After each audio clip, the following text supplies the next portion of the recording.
guys, it's Mo with your promised breakdown for day 1 and 2. If you have not been following the Linda Stermer retrial, it is a case that is from Michigan. This trial actually is a retrial, so Linda Stermer was convicted in 2010 of the bludgeoning assault, arson, and running over of her husband Todd. Now, in 2018, that conviction was overturned because of ineffective assistance of counsel and several expert sort of witness issues. I will be doing a separate video where I go through, the motion to get a retrial and things like that. Now, that being said, where we start off with the retrial is that we start off on the normal spot, which is opening statements.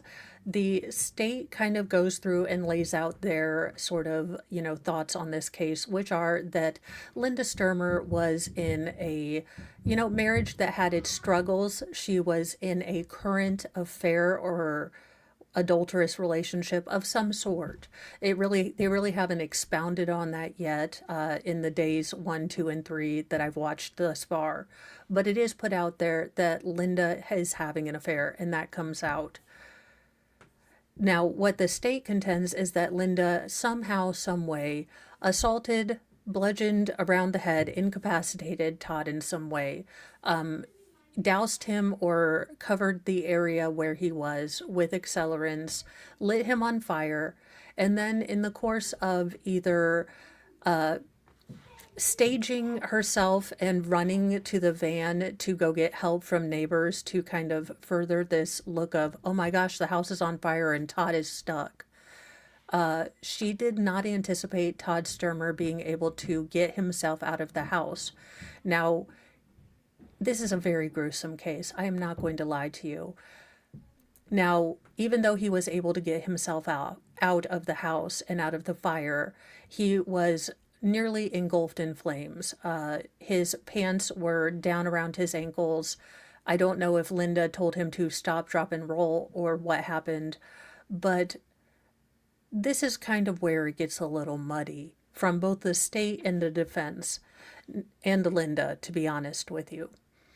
Now, somewhere in the course between Todd coming out on fire, somehow getting doused, and laying in the backyard, Linda claims that she was going to take the van to go get help. She was going to get help for Todd because all of their cell phones, the family's line of communication, were in the area of the house that was already on fire.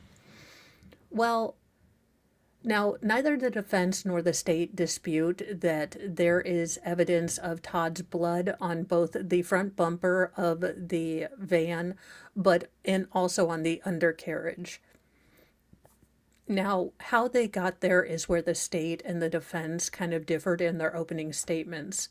Now, the state contends that Linda, seeing that the fire didn't do the job in unaliving Todd, went ahead and took him out with a van.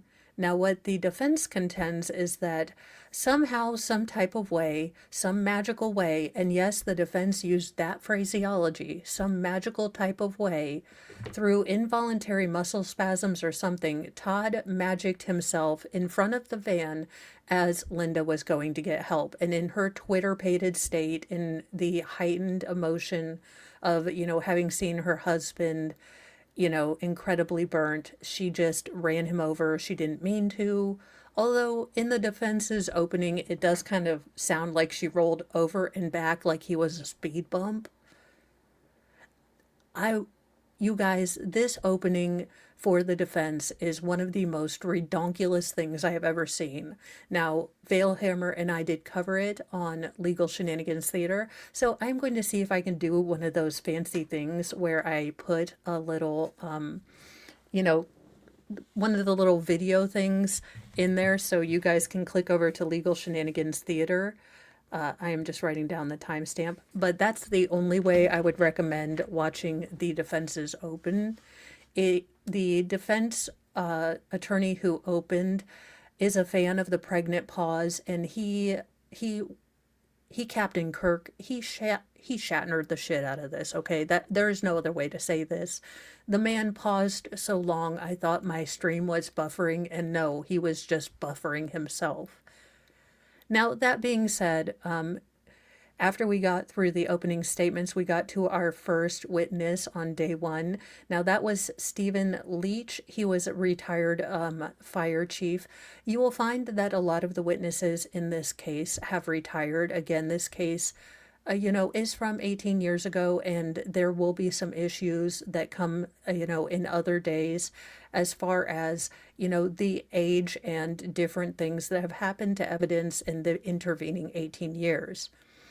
Now, he did testify about getting to the house within 5 minutes of the call from the call for 911. Now, it is important to note that the person who actually ended up calling 911 is not Linda, but the girlfriend of her neighbor, who is actually the next witness, I believe. Yes. So Stephen Leach, kind of explained that he found, Mr. Stermer. Linda was, and it will be testified by multiple witnesses, that Linda was either crouching over him. Oh, I have my body, guys. Give me 1 second. And, forgive me crinkle wrapper sounds. All right. Wooden man. And I've got big wooden men too, so I can do inappropriate. Mr. Mo is going to be like, why did you need a bunch of wooden people? And I'm going to be like, for science. So basically, Todd, now it is claimed that Todd was laying down in a supine position. So basically your back is on the ground, his face is up. Linda, they claim that she was, ooh, I get to play. Oh, they got stiff joints just like me.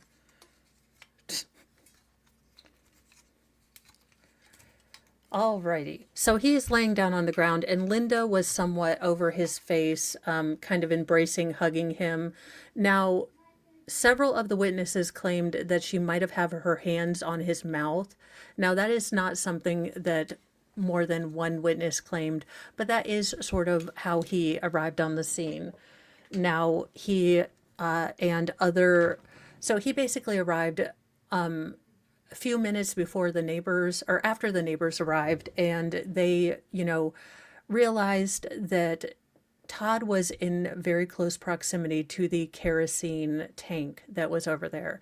So they moved him in what has been described as either a plastic child's sled or a John boat, but they get him away from the scene. Now, unfortunately, Mr. Stermer dies on scene, and they do play 911 audio of the 911 call, and you can hear Linda Stermer doing a keening, almost inhuman police siren sounding wail, a keening wail. So this is something that will be marked on by several witnesses.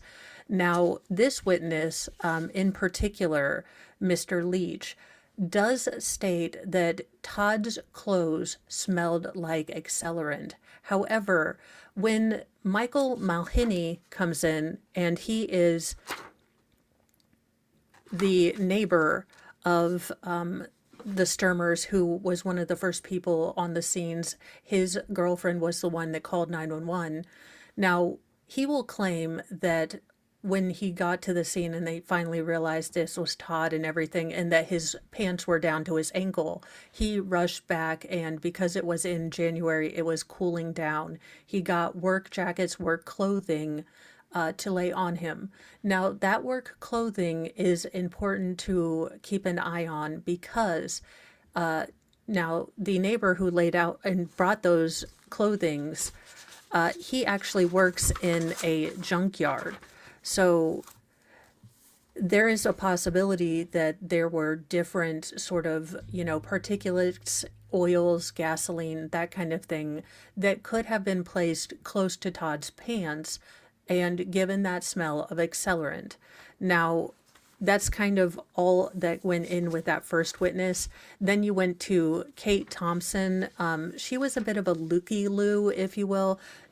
Everyone in small towns have, scanners, and basically a lot of people showed up to try to offer comfort and support to Linda when they heard the news because they had their police scanners.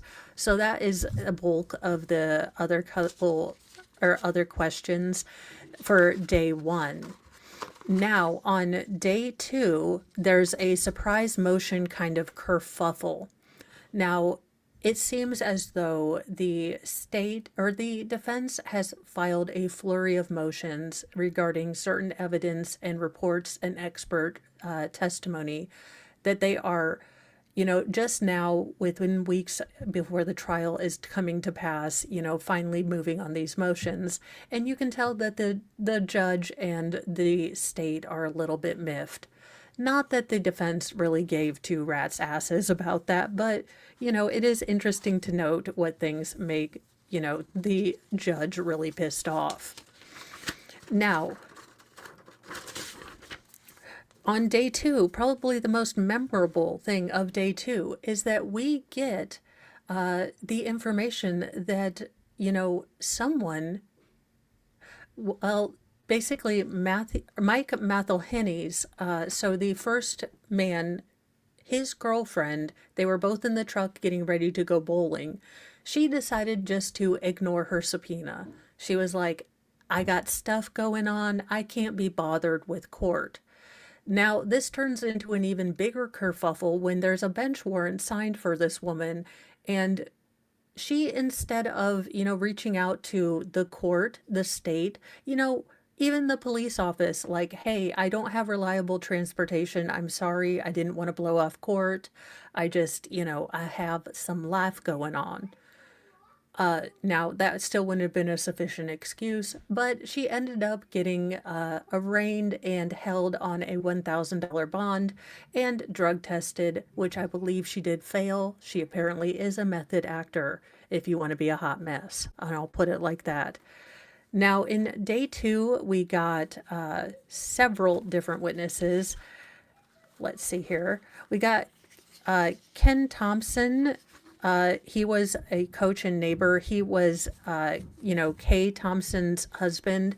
They, again, were just neighbors that showed up and wanted to provide comfort, help Linda. They helped kind of corral the dogs.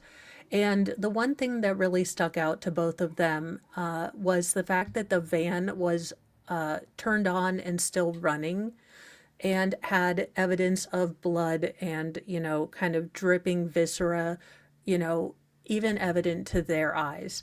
So to the point that Ken was called upon to keep kind of security of the van. The police wanted to make sure that the fire department would not, use water on the van or take out any, sort of information or evidence that had been put there.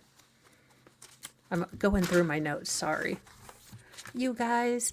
Then we had Verge Frank. He was the acting sheriff's deputy shift supervisor.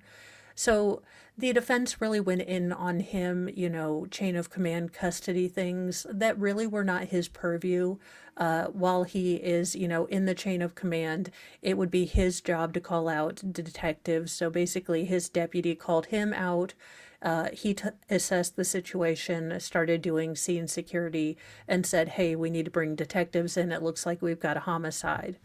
Now, I believe the decision was made around the time that Verge Frank showed up by either Troop Fire Chief Leach or another fire or police person there, that because Todd's clothes had smelled of accelerant, they were also going to collect Linda's clothes because Linda had been touching and hovering over Todd.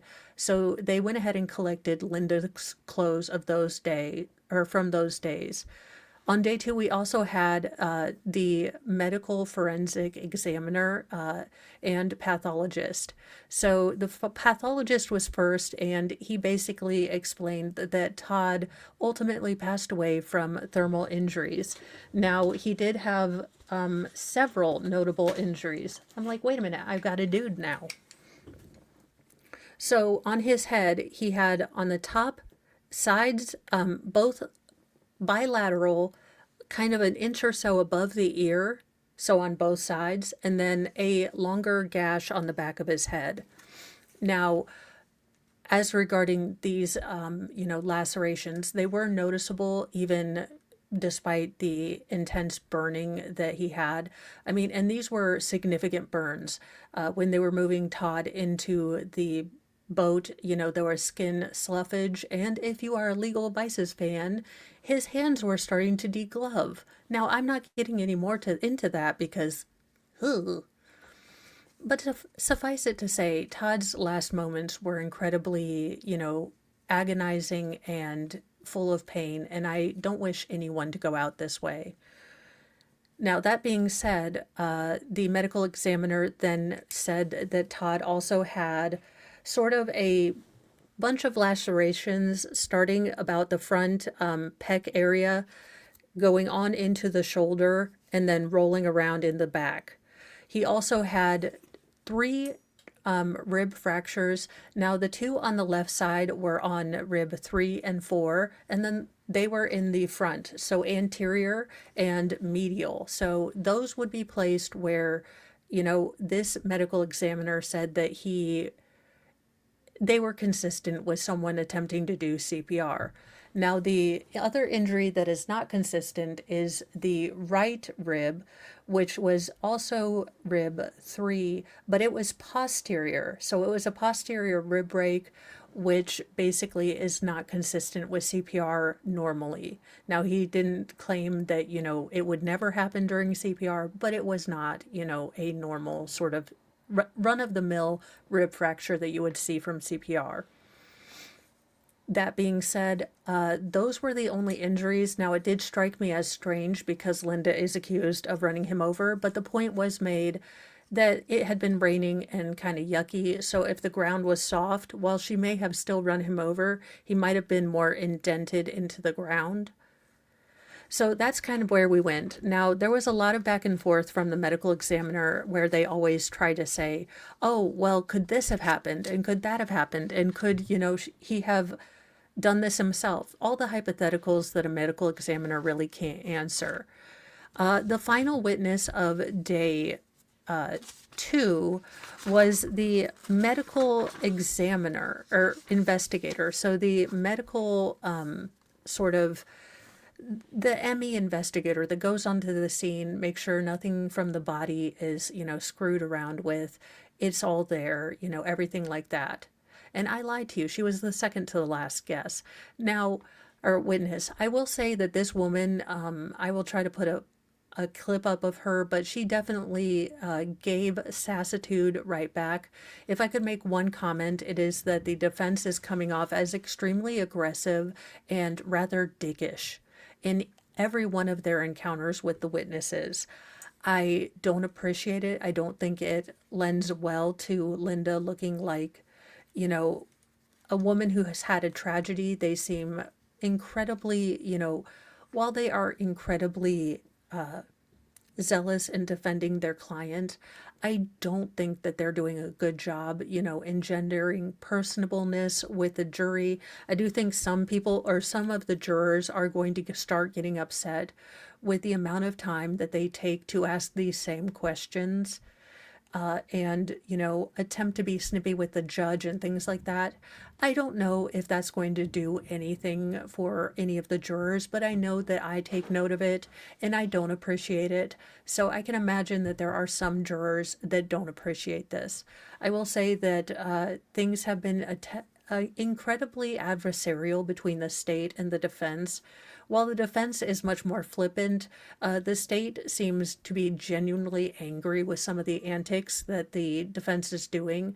And I will say that the defense seems to not not be prepared in a way that I would have expected, given that this is a retrial and they should have had a lot of this stuff, down pat for this case. So I will say that I have been shocked with how poorly the defense is doing, just with being personable, being respectful. And I think, making a good impression on the jury. I think that a lot of their questions have been relentless. It seems like badgering. They seem flippant. They seem, sarcastic and petty and sassy and passive aggressive. And I don't think any of this works well for Linda. That being said, that's the end of day two kind of ended with the jury being sent home early because there was an insurance fire investigator who was basically being called not as an expert, but he had interviewed with a recording Linda in the, I think, the 7th and the 9th, or the 9th and the 11th, sorry. So the incident happened on the 7th, and then he interviewed her both on the 9th and the 11th. And he had audio recorded these, interviews. However, at the time, the company that, he was contracted with, their policy was to, have a transcriptionist transcribe the interview, have the investigator listen to the interview, look at the transcript, make any corrections, and then they would keep the transcript and, I think discard the digital evidence. That being said, I think he was just called to go over the transcript. Now, the defense and the state had to kind of have a confab because apparently there was sort of miscellaneous information, random people that would walk up while they were carrying on this in this interview. They did the interview in, the investigator's car at the site of the fire. So it's a rural town. You had your mom and them come over and, chit chat, want to know what's going on. Like, what you doing? What's going on? There were a lot of looky-loos. So the state and the defense had to figure out what was going to be redacted. And that kind of goes into day three, but they did sort of settle on the transcript kind of being read for the most part in full. There was skipping of irrelevant information and redactions made. So I guess that was the sort of, happy medium they came up with. I hope you have enjoyed this recap. I will say that this trial is a dumpster fire. Between, the attorney that pauses every 5 seconds, the, large personality of both the state and the male state attorney and Mr. Wolf Mueller. Now, he is Timu, odd job, but he does have a great voice, sir. If lawyering doesn't work out for you, I'm saying smexy female novels would love your narration. I'm just saying, I could listen to you read a book. I couldn't listen to you be an ass. That being said, that's my take on the first 2 days.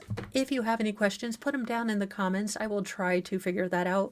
I try to do as linear of a recap. This is my first one, so I am not at Baker levels of, awesome yet.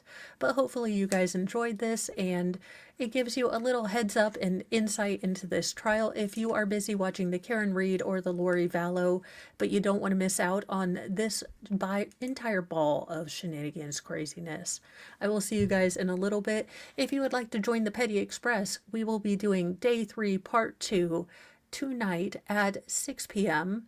Eastern Daylight Savings Time. Daylight Savings Time is the devil. Change my mind. And I will also be on the Big Green site. So if you don't want to stay on YouTube, you can always still join me there. I am going to attempt to be much more, responsible and upload to all the sites. So I hope you enjoy this. I will see you guys in a little bit. Bye, you guys.